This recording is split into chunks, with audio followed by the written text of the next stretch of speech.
Hi, folks, and welcome to Healing Cancer with Common Sense and Cancer is Curable Now, and our online Common Sense community. Today I had a phone call with Dr. Thomas Ludi, who is an integrative oncologist in Phoenix, Arizona, and I was quite excited that I pressed the record button while I was talking with him. We had actually arranged just to go through some ideas of what we can talk about and what interviews he would like to be interested in, but the conversation was really great. And I have to say, my biggest problem in my whole work is like to radiate an understanding that health has nothing to do with something that you can buy. And that's something that I realized on that journey. It was very obvious that there is a lot more to health than just buying a pill, buying a supplement, having a treatment. There is actually underlying causes and the blessings that come from it, and they're different from everybody. Everyone has a different reason to be sick, and to find that and to resolve that is actually then the blessing which enhances life and makes it so much more beautiful. And that's what we were talking about. And in the first stage, I asked him, what is cancer? And he gave a very beautiful answer. And that's what I would like to share with you now. But yeah, I could, do you want me to respond to that? What is cancer? Or yeah, that would be great. Sure. Well, cancer is really the body's extraordinary effort to save our lives. And so, you know, I agree 100% with Bruce Lipton. The body has a wisdom that is incomprehensible, and what it's always trying to do is maintain a healthy homeostasis. You know, so and the good example, the easy example for people to get quickly is high blood pressure. You know, we have named hypertension or high blood pressure as a disease. What we're not realizing is that the body, in its wisdom, realizes that the arteries are clogged and it needs to get blood to the end organs. And the only way it can do that is to increase the pressure. So we have identified that process as a disease. We're calling it a disease, when in fact it is the cure to the problem. The problem is there's not enough, we can't get enough blood through there. Yeah. So what we do is, the way I was trained as an allopath was to cure the cure. Let me get rid of the cure. Or fight the problem. So what we have found now, and the literature is bearing this out, what we have found is that if you successfully give a drug that artificially dilates those arteries so that you successfully lower the blood pressure, if you're successful, we're finding that over the years, 30 years, that we're seeing that all these people have a much higher incidence of cancer of all organs.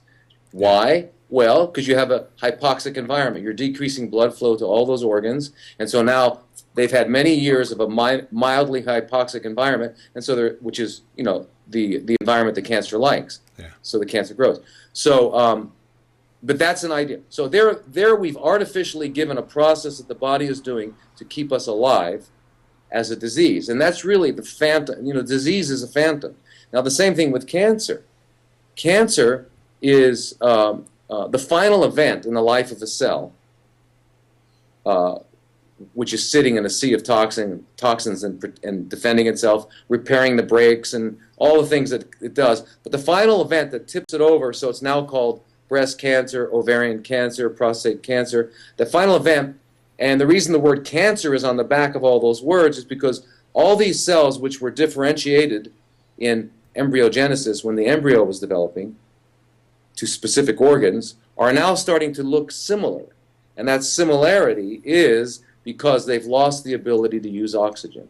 Exactly. So once they lose that ability to use oxygen, what they do is they go into a default mode of energy production we call fermentation. As a result, they downregulate all of their antioxidant enzymes because they don't need oxygen. I mean, they don't run into oxygen, so they don't have a need for it. Yeah. And they change other enzymes. They go out like telomerase changes, and they go through a lot of different changes. And as you know, form and function are the back and front. You know, you can't have, you know, form is function, is form, is function, is form.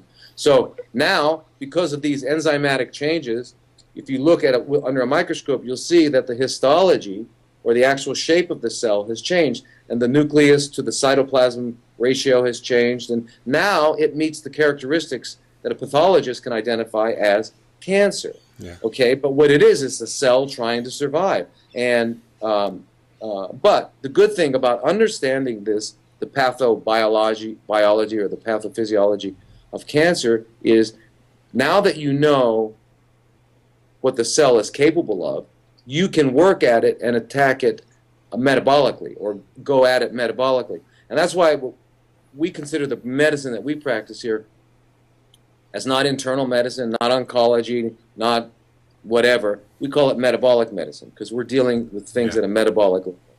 And when you do that, you can incorporate into it diet, exercise, getting adequate sleep, getting sunshine, having honest relationships. All that stuff affects our metabolism. Yeah. And that's basically. So that's what cancer is. It's saving our lives. It's saving our lives. And even if you take it further, I ran a workshop which was called Loving Cancer, because we worked through a whole process of actually how cancer repairs our relationship, our attitude, our lifestyle, our outlook, our passion. Like when we went through that process, we found about 200 blessings that come from the diagnosis, that come from being forced into that field. So it's really the body telling you, hey, you got to look after me in a different way, and you change your lifestyle. And it was always every aspect. It was the spiritual domain, it was the lifestyle, it was diet, it was relationship, like you said. It was everything that changed from the diagnosis onward. And it's like a self-repair mechanism. It is.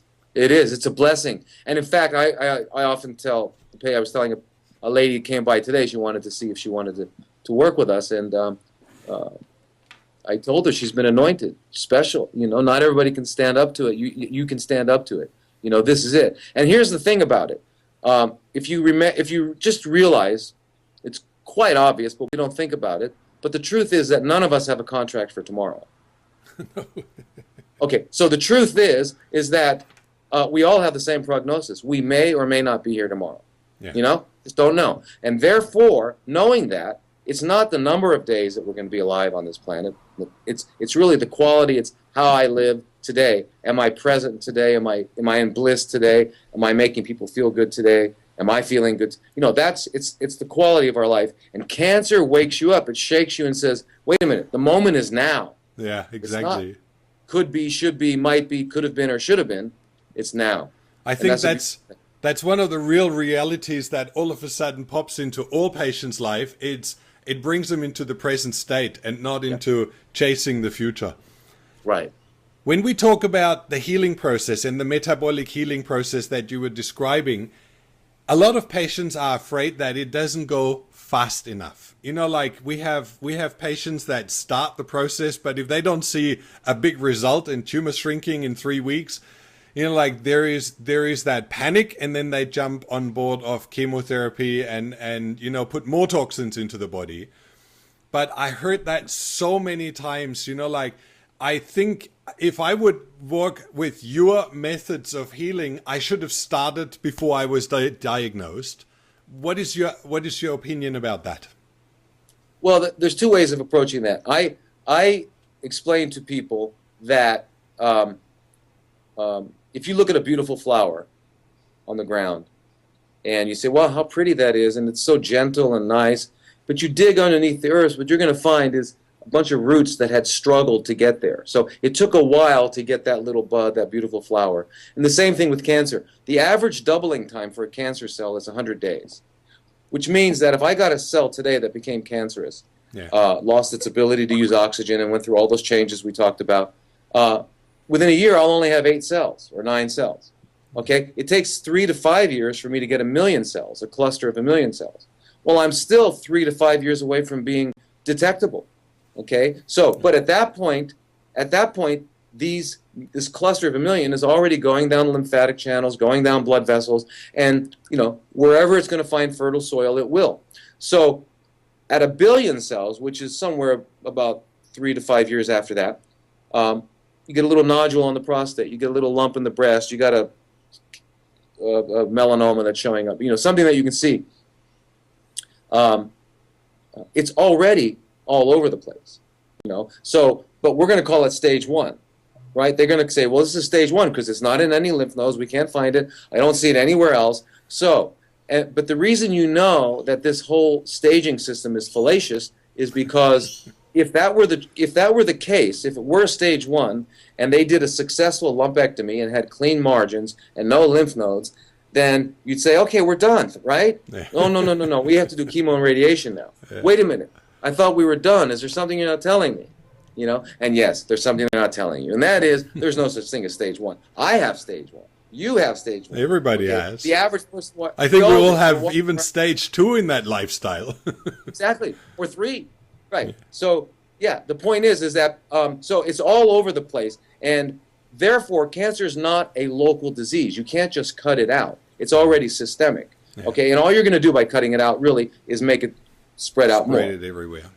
So anyway, so if you understand it took 8 to 10 years to get there, you understand that there's no way in 3 weeks you can undo it. Because what you have to realize, it's kind of like an apple tree, you know, and you identify an apple. You don't see the other ones. You're just looking at it. You pick that apple. You didn't get rid of the apples. They're all over the place. And that's the same thing with the butt. The cancer is really all over there. So it's going to take a while to dry that root up and to pull it out and to undo the whole process. And anything that happens quickly is not real and won't last. That's it. And we know that from surgery. Surgery is the quickest way, and obviously it doesn't work. So what I find with people is that the reason you have to come to me is because of your lack of faith and knowledge. Because I will now introduce, in addition to teaching you how to stop making cancer, I'll introduce certain interventional modalities that will help shrink it quicker. And so I use a few different things. I use high doses of sodium selenite, which there's some great research out of Sweden with that. The Karolinski Institute, the fellow did his 5-year doctoral thesis on it, and it's incredible. Stanford is actually now doing some research, but of course it's funded by a pharmaceutical company, so they're doing the selenite with a drug, and then the second arm is the drug only. But you know, at least they're exploring it. But selenite, selenium is a nutrient, in a low dose. We do it 400 micrograms, 200 to 400 micrograms a day. But when you take it in the sodium selenite form, it's preferentially picked up by tumors. And if you give it in a high enough dose, you wind up producing superoxide anions, which are really powerful free radicals, inside the tumor cell. Normal cells quickly convert that into water and oxygen. So it's good. It's not harmful. So we use that and a few other things we use it to target the cancer. And we actually can see some shrinkage. We just discharged a fellow now. He had a big squamous cell cancer on his tongue. He came in here, and it had actually grown up his tongue and was connecting to his uvula. And, he was quite distressed, and that, it's gone. We had a lady she came in 8 weeks ago. She had a Hodgkin's lymphoma. Young girl, 28 years old or something. Young girl with tumors all over the chest and below the diaphragm on both sides, which would be called stage 4. So she had it all over.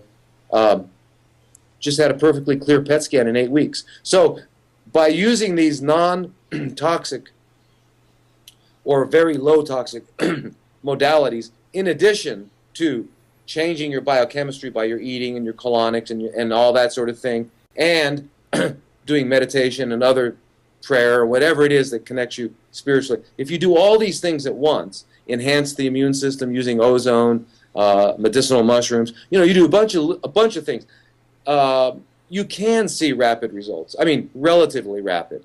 Yeah. But let's say it that way. If you cut yourself and you look at your arm, how long it takes to heal, it's a process. It's not done overnight, and not even the doctor. The Band-Aid doesn't make it faster. It sometimes even slows it down. So in the same way, I think that process, and we need to give it time. We need to trust it. And I think that's the second factor, which is really important. And Dr. Anderson in Denmark said that very clearly. It's our trust which actually then precedes the healing process, and not just the remedy. It's knowing, and that's why it's so important to work with someone who is actually experienced in the field of guiding a cancer patient and not just giving a remedy. It's not about buying health. Correct. You got it. You got perfect. You sound like me. Yeah, But well, that, buying health is the problem. right? Yeah, we're either looking for a cure or we're looking for saviors. Yeah. One or the other. And but that's actually the fourth pillar. The fourth pillar. When we teach people all this stuff, the thing that they bring to the table is they have to know they're going to heal just as surely and as certainly that they know cutting their finger while they're peeling an apple that it's going to heal. Yeah. They need to know that their body is going to heal. And the only and You turn dark. oh, there we go. Yeah, and the only way I have found that you come to know these things is by knowledge. That Yeah. old expression, "The truth shall set you free." When you learn how this works, you go, of course, it's going to heal. It's like water running downhill. Water will run downhill unless you put something up to block it. Yeah. Okay, but the minute you move it, keep losing you. There you go. But the minute you move, the minute you move it, the water flows back downhill. And it's the same thing with health. Yeah. Health is our natural state. It's optimal functioning of the organism. It's the state we were fitted for by nature, by God, by the universe. And the only reason we're not in perfect health is because something's in the way. We just have to remove that. So really, get out of your own way and allow it to heal. And that's why I think one of the most important parts of healing that most people are not ready to do for some reason is fasting. And that's very difficult. People are willing to do juice feasting, and I call it a feast because you're getting a ton of nutrients. Yeah. But a fast is water only. But I had a friend who was a quadriplegic, and for 15 years, and his feet were turning black, and he was going to have them amputated. He was going to have them amputated. He did a 42-day water fast. Not only were his feet pink again, but he was driving. He couldn't feel his legs, but he could see them, and he moved them, and he was able to move. He became totally self-sufficient, was able to put his own Foley catheter in, became totally self-sufficient on 42 days water. I had another patient who had colon cancer that had metastasized to 2/3 of his liver, and prognosis was none. And 42-day water fast 15 years ago. So fasting says what? The best thing you can do about anything is nothing. Yeah. Stop. Stop talking, stop eating, sit back, rest, and watch it happen. It'll heal. And that's, so I look at fasting almost as a behavioral expression of repentance. Yeah, but anyway. I've been fasting many times. I've studied in India, in Tibet, and I was actually coming to cancer from a very spiritual background. Like my search was spirituality, and through that I discovered, the blessings in adversities, and then I went into cancer, and it's coming from the other end. But what I realized, fasting, when you do it, it's not only the physical recovery and the healing, it's also it brings you back into alignment with who you truly are. It's like a different perspective onto life, and it has many beneficial factors. But it's also a very hard thing for many to associate that with health. It's more well known as a part of spiritual healing, but Right. with health, and like when you hear it, even the doctors that we've been talking to, many say, oh no, you can't go into that because you will release so many toxins, it's going to be so difficult.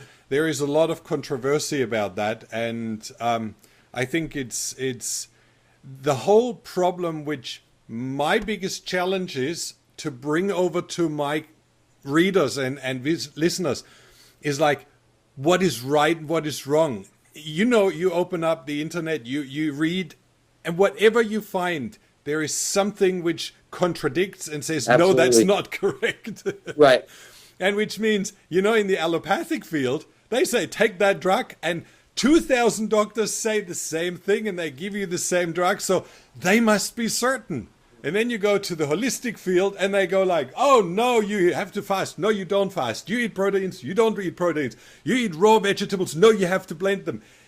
Contradicting information in every aspect. And if I were a patient and I would stand there, and that's why when we did the journey and we traveled around the world, I did not look for, the cure or for this is right and this is wrong. I was looking what's most practiced and which has the greatest results.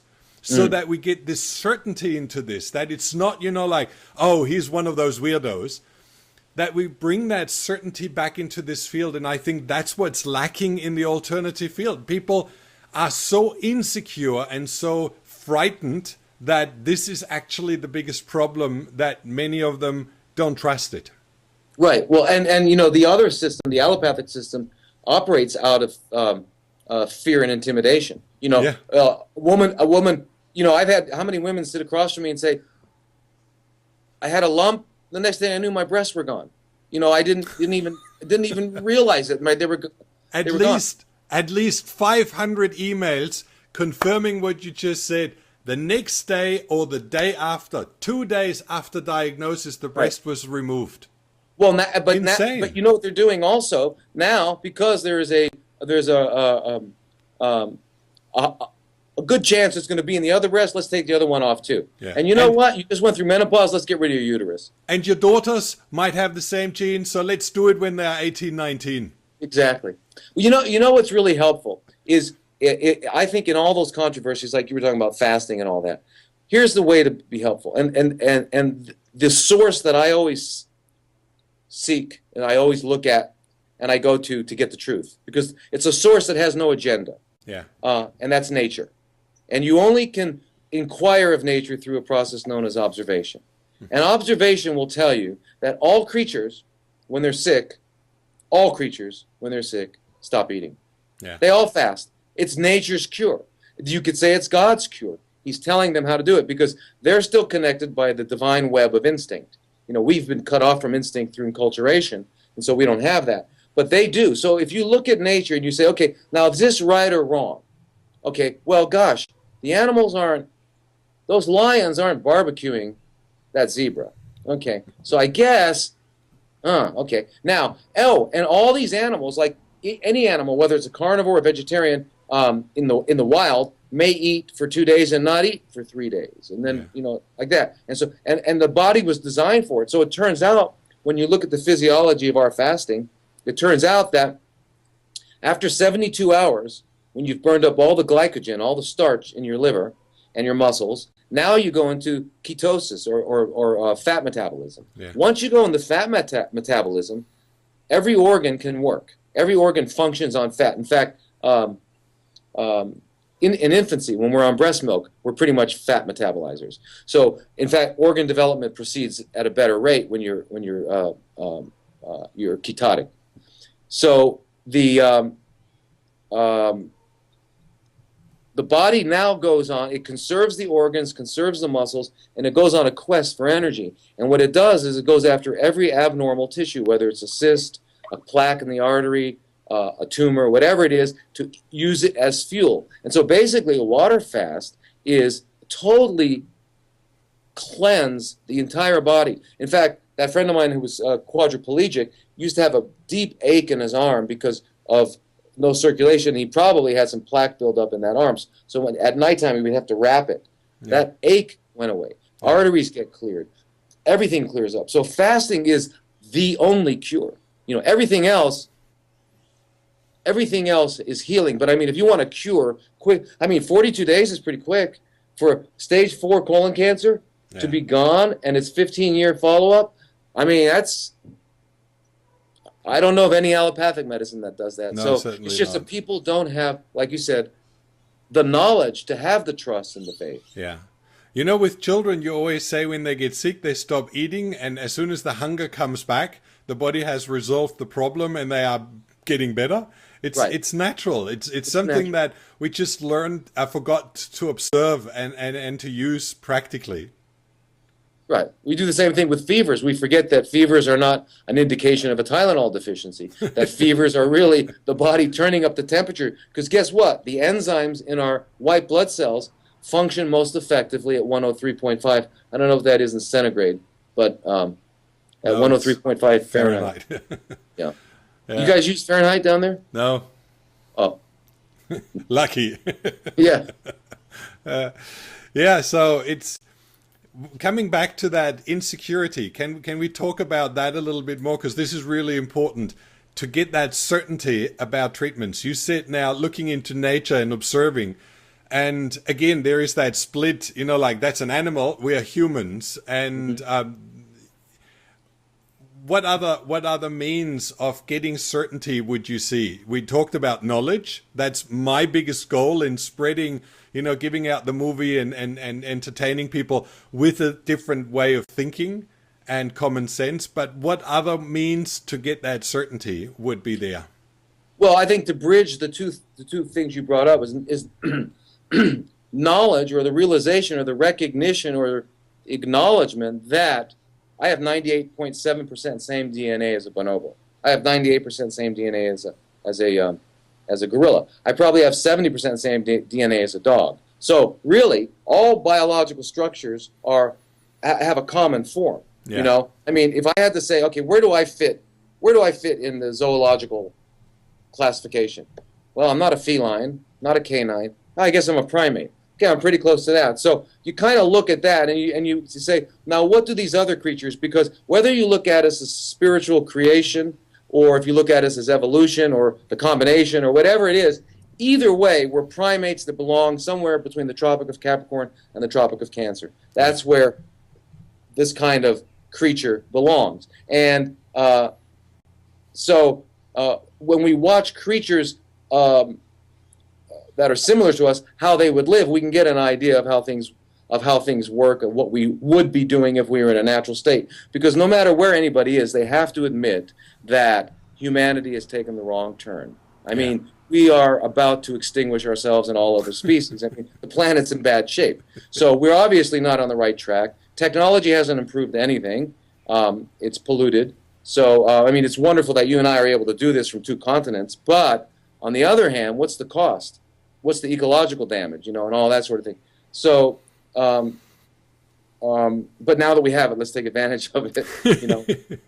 But I was anyway, just, while you were saying that, I was just considering, without that would be really one of the things that I don't want to miss. And I think we all have that attachment to modern culture. And I think it's not about not using it. It's about understanding it and using it with wisdom. You know, like I listened to a talk this morning from you where you talked about going through a mall or a shopping plaza or something like that, and seeing how we actually honor things that destroy the world, how we think they're great, how we're completely switched in our mindset. And I believe that's really one of the things when people are awakened to see the common sense, you know, like that there is peace and quiet, which relaxes, that there is sleep, which is healthy, that there is sunshine, which is nurturing animals and people and everything around the world and gives them vitamin D instead of slobbering on sun cream.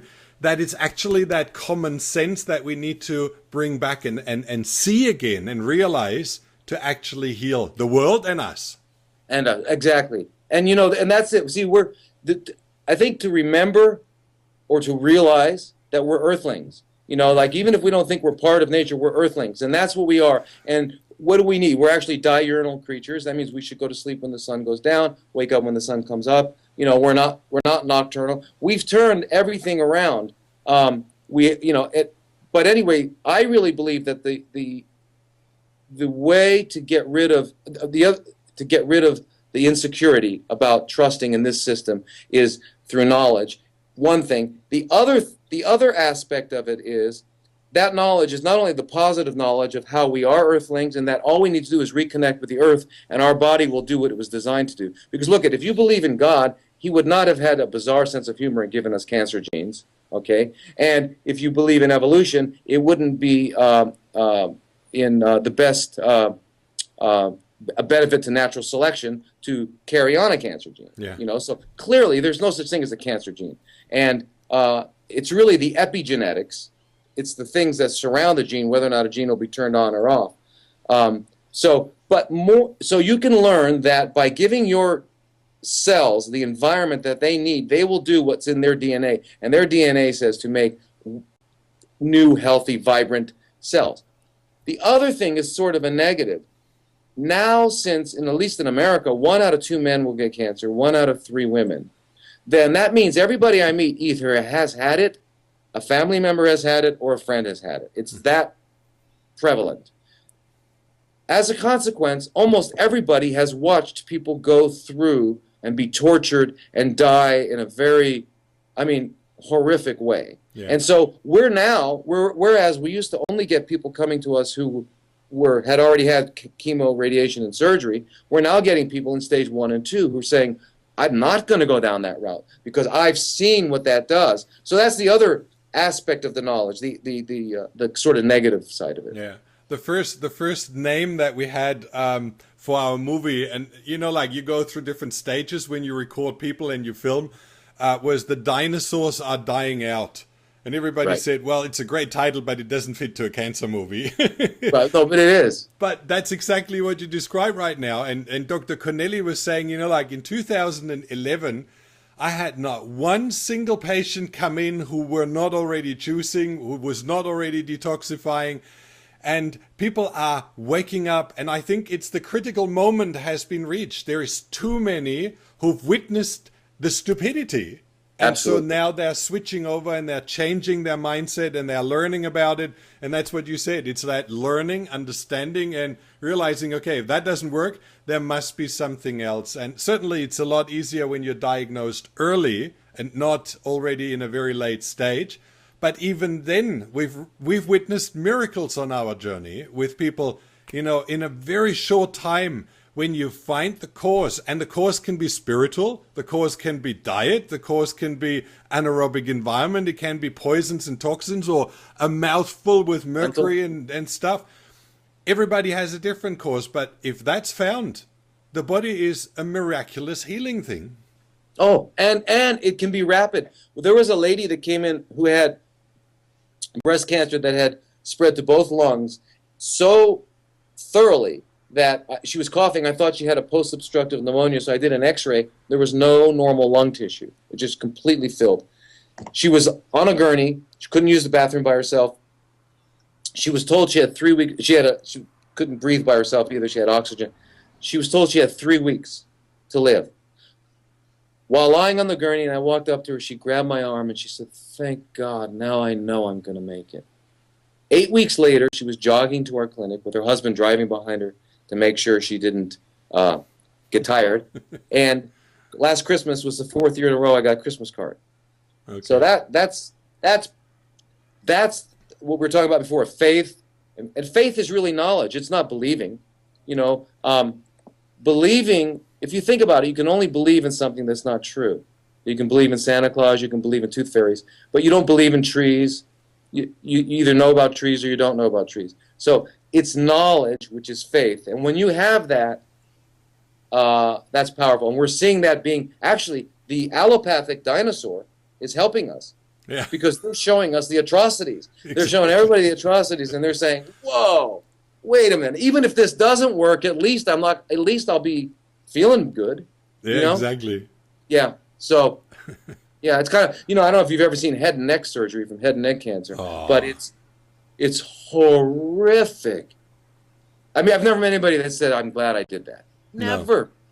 No. I have to admit, once we traveled through India, we traveled with our 4 children, and wow. Once we visited those clinics in India and we saw those cancer patients, and then we realized the environment where they were working, and we were going home to their homes, and then we realized that the Western world dumping all the plastics over there and creating all the chemicals and the T-shirts and the cheap clothing and the electronic pieces and everything with high toxic materials, and those people over there, they don't line up like here in a hospital with maybe 20 people in a waiting room. There are people to the hundreds who can't even go to the hospital because they don't have the means, which have huge, like you said, head and neck tumors and outgrowth, and it's a breakdown. It's a breakdown of our world, and it's not that we have it. We only consume the material, but we dump all the rubbish to those poor countries. So it's actually really, I always say, cancer is not in the person, it's in the world. And the individual people are like individual cancer cells or tumors that show it, that there is something wrong that we do. Absolutely. Absolutely. There's a friend of mine, Dr. Kobayashi in Japan. Yeah. Brilliant guy. Anyway, he said, because he does a type of hyperthermia which is different than Germany. In Germany, they do 42 degrees lethal to cancer cells. He does 41.5 sublethal. And what it does is it stimulates the nuclei to produce heat shock proteins, which in turn stimulate proliferation of mitochondria. And so he brings the cells back to being healthy cells. They do that the same. They have the moderate and they have the intense. So they, dependent on the cancer, dependent on the progression, they use both. Most clinics actually use the moderate form because it's actually the heat shock proteins and dissolving the acidic belt around the is more helpful and has less stress on the cancer patient than the intense form. Right, and if you can stimulate proliferation of mitochondria, and you've got all the right nutrients there, that cell can go back to being an aerobic normal breast cell. Exactly. So anyway, he had said to me was, cancer's not the problem, it's not the enemy. Society is. Cancer's the cure. Yeah. That was the way he looked at it. But he was everything he did. He was a PhD first, then an MD. Yeah. So everything he did, he had negative ion generators. He had amazing things with stepping on pebbles. Did you ever meet him? No, but I've interviewed him over the phone. I spoke to him, and we're planning to see him because I was amazed. Dr. Gary Gordon was introducing me to him, and like his way of meticulously going through all the different things and like he is very accurate in his way of preserving all that scientific information. Very beautiful. Well, and he'll I mean, everything he does. I mean, he's found out found out some things biochemically that the consequence of it is pretty cool. Like even though he lives in Tokyo and gets kind of cold in the winter, every day 1 hour barefoot in the park, touching the ground, getting grounded. He found out he measured certain nucleotides in his urine to figure out that hey, that's really good. It's amazing what the things he does and what he comes up with, and he has you walking on pebbles. But he's got, when you talk to him, I'm sure you'll find out he puts cancer into 5 stages. Yeah. His stage 5 is our stage 1. So his stage 3 is about 2.5 to 3 years away from becoming manifest. Exactly. So it's pretty amazing stuff. Well, but that's why he has such huge success, because he looks more at prevention and understanding the causes than dealing with end stages. Right. When you were just talking about walking barefoot and what we've discovered on that journey, and that was really one of the highlights. That's why I said I need to pull that all together and to give that to people. When you go to Denmark, to the clinic there from Dr. Anderson, they do walk barefoot in the ground. It's part of their healing therapy. And I haven't seen that in other clinics. And then, and they show it in the dark field microscope. They show in the wound healing process. They actually induce negative ions. They do needle therapy, acupuncture. They do that in the ground or outside in the nature so that they have maximum negative ion flow through the wounds. Yeah. So, we could learn if we would connect, and this is what my real goal is, to connect all that information into an accessible version. So it's not like they do that with great success and there is 50 people who doubt that because they don't know it from somewhere else. Mm-hmm. It's actually that we understand, like you said, like Kobayashi, like all of that is part of living a natural, normal life, grounding ourselves, being outside, having high voltage. I love that PEMF, it really induces so much energy into detoxification, into the whole healing process. And, we should all use it. We should all make use of that. Absolutely. That PEMF, right. It kind of resets the resonance of an organ, or it'll reset it. Yeah. And, that's what I've learned about eating food, that there's real food and then there's all the other stuff. I don't like the word raw food because I don't want to be raw. It sounds painful. You know what I mean? So if you're too fat, and you walk, your thighs get raw. You know, so that's how I think of the word raw. So Okay. I like the word real food. But if you eat real food for about 9 months, nothing but, it takes about 9 to 12 months. What happens is all your cells, most of your cells have now been are now made of living structure. They came from living structure instead of dead structure. And so what's happening is you begin to vibrate at a different frequency. Yeah. In fact, what you're doing is you're at the same frequency as the rest of nature. So now you walk into the jungle or the forest and you're no longer a stranger. You actually are in resonance with nature. You get back into the rhythm of life. What we have lost by eating dead food and by eating plastics and all this other stuff is we're vibrating differently, and we are recognized and we're seen as aliens. And in fact, we're not Earthlings. We're hybrid mutants. And we need to become Earthlings again. I met some Earthlings. They're right near you. It's in. I went there for 2 weeks, and it was incredible, in Vanuatu. Vanuatu, yeah.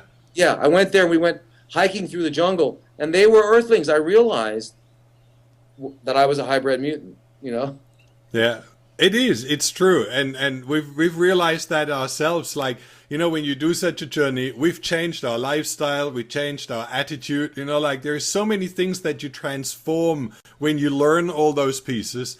And when you see how isolated you were from the world before, and how all of a sudden you reconnect. That's why I say it's a blessing. You know, like everybody who starts on that journey has a huge blessing coming from it.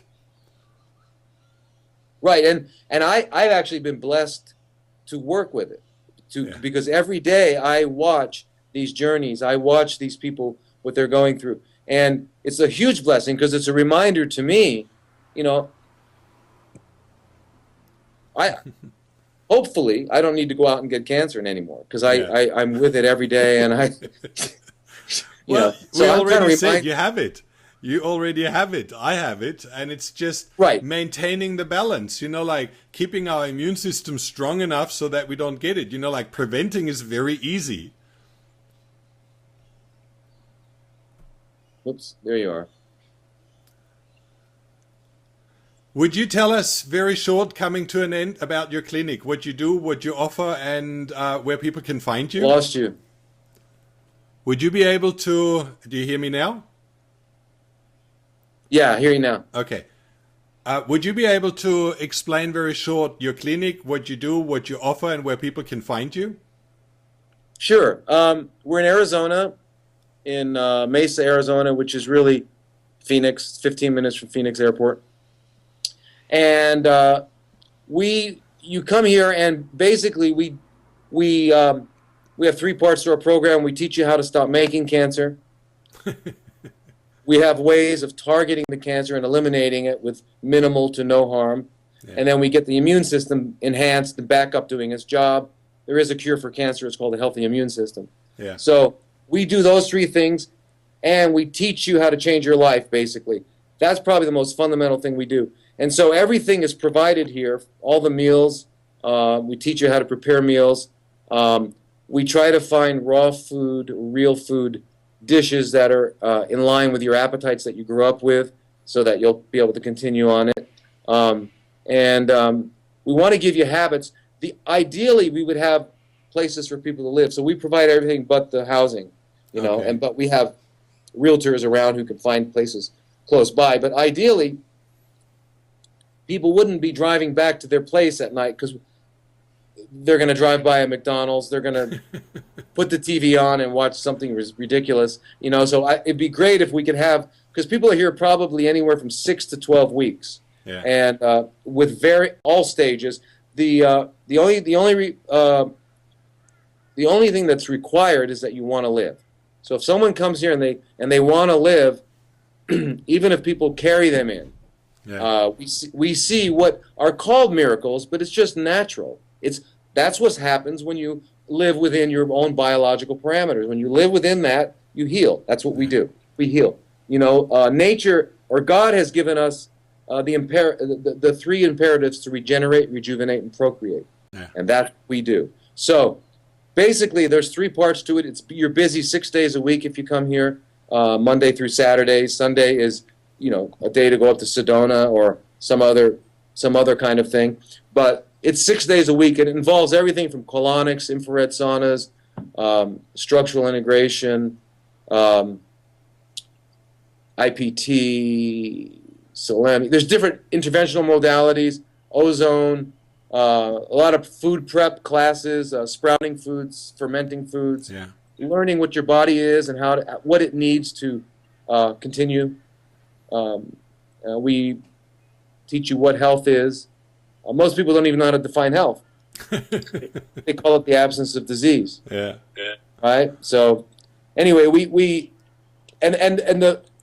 our goal is that you never need another doctor again. Yeah.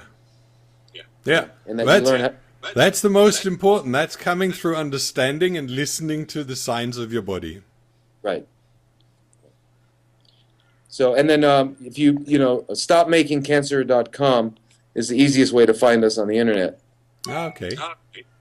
Stopmakingcancer.com. That's a good name. Great. Thank you very much. I was very, very enlightening. I really enjoy your way of looking at things and your common sense. It's very rare. It's very rare. Thank you. Talking to you, I feel like I'm talking to myself. Yeah, like the whole journey through, when I was talking to doctors, they can provide and bring the most super treatments. And when you ask them about lifestyle and things like that, but like Brzezinski Clinic, I think he really has a stunning concept. But patients don't get any help in changing what has caused the disease in the first place. There is no education, there is nothing. And I think it's selling a cure. It's like the same way as doing, like the allopathic medicine. It might work and it might have a great result, but if I don't help you to live a healthy life and I don't give you the knowledge, I think it will come back, and it's a guaranteed... It's like, suppose a person came to me with lung cancer and they were smoking 2 packs a day, and I didn't say anything to them about smoking. Yeah. And I said, I'll accept you as a patient and I'll treat you. Would you consider me anything less than a mercenary? Exactly. So I feel that if I don't, that's my real duty. My real duty is to teach you. And here's something really important to understand. Suppose I have 5 different nodules in my body of cancer. If they don't grow anymore, I can live a normal life. It's not the primary or even the secondary issues. It's what will happen. So the most important thing is to stop making cancer. You stop making cancer and you can live with almost, I have people that are here in, they don't quite have the energy that they used to have and all that, but still, if they just didn't shrink anything away, just stopped producing cancer, they'd still be okay for another 10 years. And that's the concept to get. That's the most important thing, because it really doesn't matter how good the surgeon is, how good the treatment is. If it'll be back in 9 months, well, God. One final thought is that, when the doctors like at MD Anderson and Dana-Farber, and where you always get the same opinion because they read the same journals, so there's no such thing as a second opinion. But when you go to them and they tell you, if you don't do what I say, you're going to be dead in 6 months, you're going to be dead in 18 months, you're going to be dead in whatever. The truth is, the people that say to them, well, if that's the case, I'm out of here, and they never see those people again, they really don't have any data on the people that don't come back. Yeah. So when they're giving you prognostications, those are based on people that do what they say. So what they really should be saying is that if you do what I say, you'll be dead in 3 months. If you do what I say, that's a great way to say it. Because one woman with a sarcoma was told she had 6 months. She said, well, then I'm going to go enjoy myself. She came to us 7 years later. Now, granted, it was quite large, but it was 7 years. Yeah. So obviously, he didn't know. So I just want people to realize that when they say those things, they're not coming from a place of knowledge. Yeah. Dr. Keith Scott Mumby said that very clearly. There is a big study. If you don't do anything, and you just change your health, your lifestyle a little bit, you live guaranteed a lot longer, and it can even reverse without you doing anything. Yes. As if you go for treatment. So it doesn't really matter what kind of treatment. Your body heals if you give it the chance. Right. Just stop doing a lot of stuff. Yeah. Sit back, rest. And it's true. I think that recently came out. I can't remember where, but they showed that people that did nothing lived longer than people that. Yeah, exactly. And forth. like when you look at Chris Carr, Crazy Sexy Cancer, I really, love it. She still has, and she calls her love spots, her liver spots, Right. And they're still there. But she's now years into the time and without any problems. And, it really means we can live very, very happily and healthy, and we don't need to fight ourselves. We need to appreciate ourselves. And that's, I think, the main message. Mm-hmm. Cancer's a word, not a sentence. Yeah.